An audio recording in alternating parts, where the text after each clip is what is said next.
So guys, take a look at it right here. You can see that market move exactly as heading to. So if you take a look at it, did this prediction day before yesterday, right? It said for the ninth, we will be anticipating for a bullish move on our AUD USD.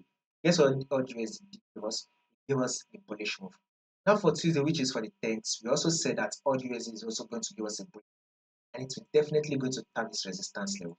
If you've not watched it, you can go back to the channel to watch it because the analysis is still there. You can go there to watch it and understand why we predicted such a move. And guess what market did? Market gave us that bullish move. Exactly what we predicted it to do. And market gave us that movement. So this is one of the reasons why if you are yet to subscribe, make sure you click on the subscribe button, like and share, and also make sure you follow the Telegram so you will not miss out. Now with this movement on AUD USD will most likely going to sell, thereby fall back to our support level. Why are we going to be expecting that movement is what we are going to be analyzing right now. Now, take a look at this, your trend on AUD USD. You can see it right here. On the 4-hour time frame on AUD USD right here, you can see it on this 4-hour time frame. We are ranging. Market is what? Ranging. So market eventually rallied up to tap this resistance. Then guess what market did next? It dropped to tap our support.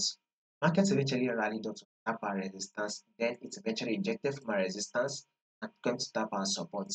Now market eventually rejected from our support and came back to tap our resistance, right? Now we are currently at this resistance level and we will be expecting market to reject from this resistance, come back to our support level. So now this is for swing traders, right? If you would like to hold your position for the next 3 to 7 days, going for the sale, go ahead and take your sale and hold it because in the long run, AUD USD will still fall, will still give us that sale and come to tap our support level. So this is to tell you that a bearish move is what we will be expecting on AUD USD. Now, could there be any changes to this prediction? Yes, there could be. Or if there will be any changes, I'll make sure I let you guys to know. So in order for you not to miss out on the updates, make sure you subscribe, like and share, and also make sure you follow the Telegram. You will find the link to the Telegram in the comment